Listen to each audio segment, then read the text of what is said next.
Faith of the Pioneers, 105 years of responsible government in South Australia. This was the opening of the third and final session of the 36th Parliament by South Australia's Governor, Sir Edric Bastyon. Today, electors voted for their representatives who make up the 37th Parliament.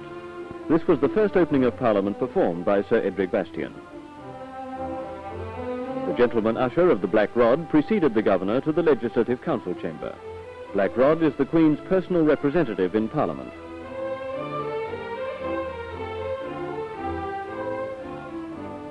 The present-day Legislative Council, the scene of the opening of the 36th Parliament in June last year.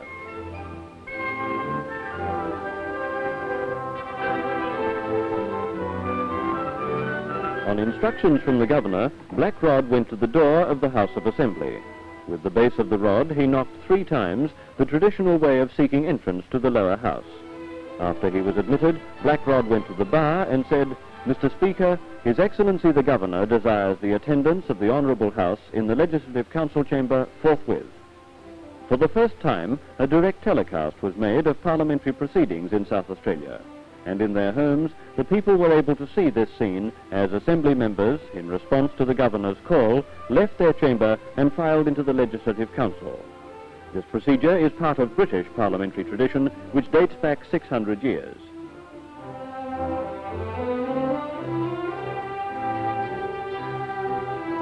Seated alongside the Governor as he gave the outline of government legislation, the President of the Legislative Council, Sir Walter Duncan. The membership of the present Legislative Council is 20, 8 of whom retired and offered themselves for re-election today.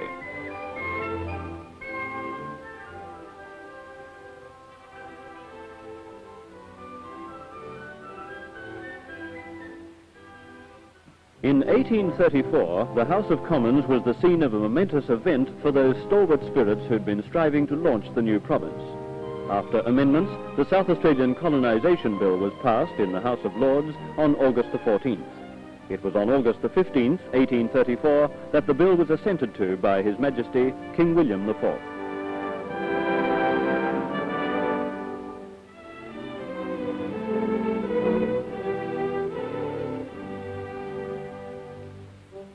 When letters patent dated 1836 were issued by His Majesty's Order in Council, the first Governor, Captain John Hindmarsh, was appointed. Hindmarsh, a distinguished naval man, arrived in HMS Buffalo at Holdfast Bay on December the 28th, 1836. At this time, there was divided control of the colony. The Council of Government had both executive and legislative powers and was presided over by the Governor.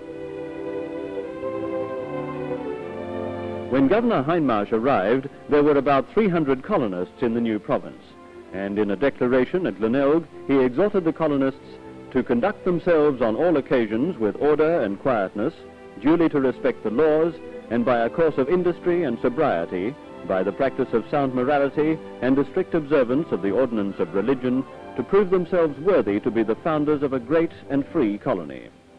Governor Hindmarsh did not meet with the continued approval of the commissioners, but he left an impact on the colonists, and every year, on December the 28th, Hindmarsh's proclamation is recalled at a ceremony held at the old gum tree at Glenelg. At this recent ceremony, Mr. F.A. Lewis, the former town clerk of Glenelg, read the proclamation.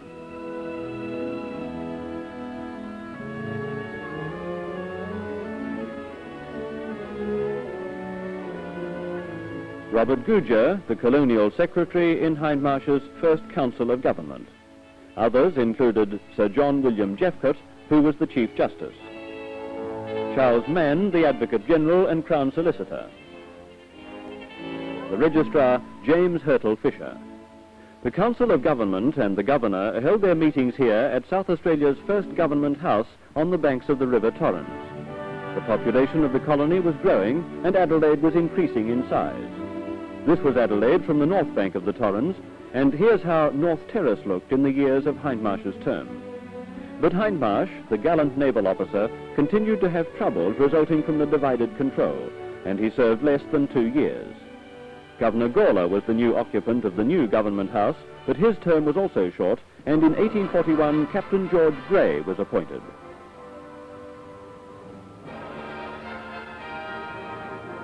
Holy Trinity at this time. Adelaide growing up. King William Street, looking south during Gawler's time. And this was King William Street, looking north.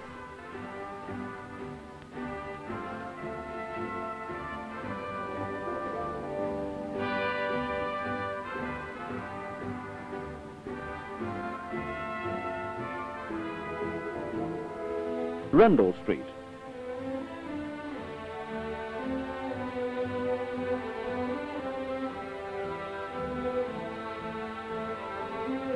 Captain George Grey was a young man of 29 when he assumed office, and from the time of his arrival, the colonists made it quite clear that they were not satisfied with the existing form of government. But it was not until 10 years later that a representative legislative council came into being under an Imperial Enabling Act for the better government of Her Majesty's colonies.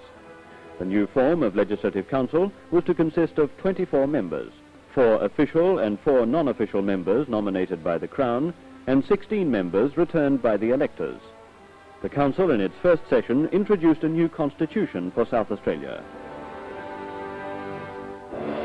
Queen Victoria gave her assent to the constitution on May the 19th, 1856. Governor MacDonald proclaimed it in October that year. B.T. Finnis was the first Premier in the House of Assembly. Sir James Hertel Fisher, the first President of the Legislative Council. In this building, bicameral Parliament of South Australia first met. It was in 1957 that South Australia achieved its centenary of responsible government, and to mark the event, the House of Commons presented a mace to the Parliament in South Australia. This sitting of Parliament received the gift.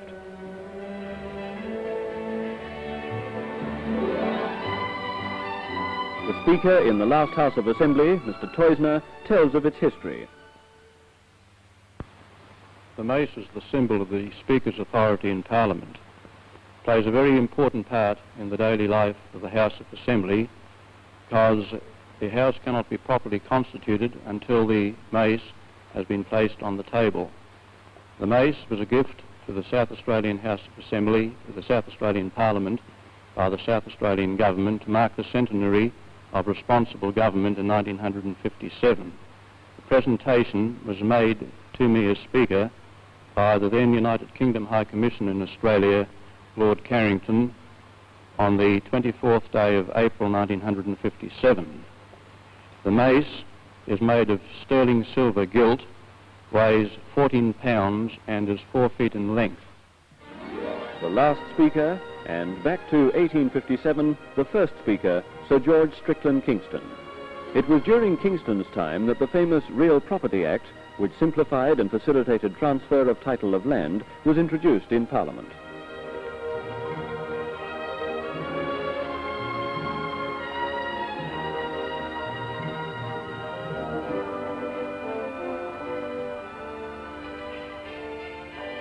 Sir Robert Richard Torrens, who piloted through Parliament the Real Property Act.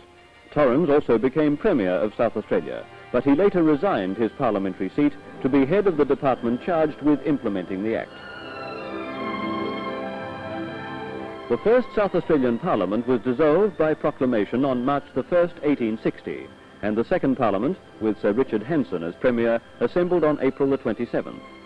Premiers in subsequent Parliaments included Sir Henry Ayres, for various terms until 1868, and Sir James Bowco, 1866 to 1878. King William Street in the 1880s, showing the growth of Adelaide. In the 20 years following the appointment of the first responsible government, headed by Finnis, the population of South Australia had more than doubled, increasing to 224,000. Rundle Street at this time. 2 premiers whose names are still well known in government, Sir John Downer, father of the present Federal Minister for Immigration, and the Honourable Thomas Playford, whose grandson is South Australia's present Premier. With the increasing population, governments were facing many problems. Cartoon comments at the time on a controversial subject, Chinese immigration. governments were flitting across the political stage at the rate of one every 8 months.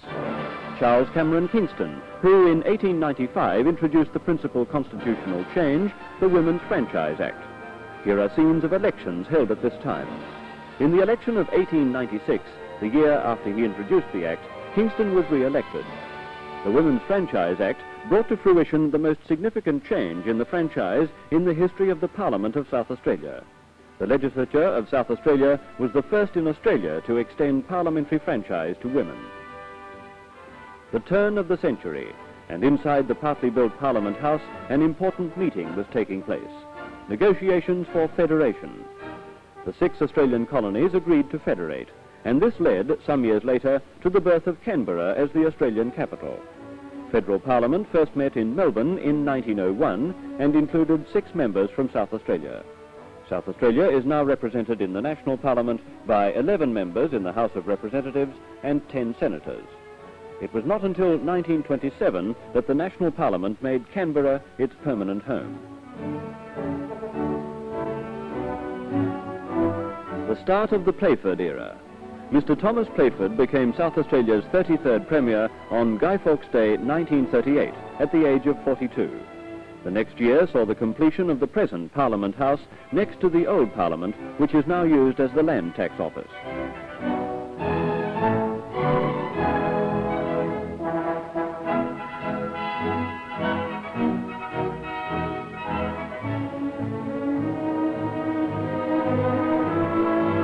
Playford had been in office for less than a year when World War II broke out, and as a consequence, much of the legislation in the succeeding 6 years was designed to assist in the prosecution of the war.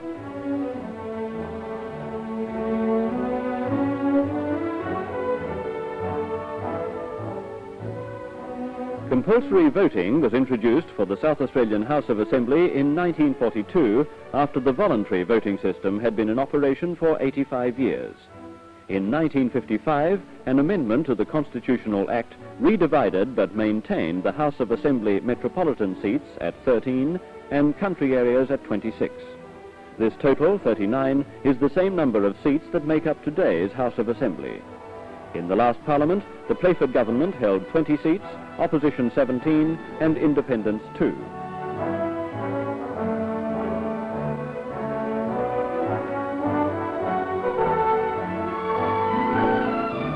Today, nearly 500,000 electors voted to continue South Australia's achievement of responsible government in fulfilment of the faith of the pioneers.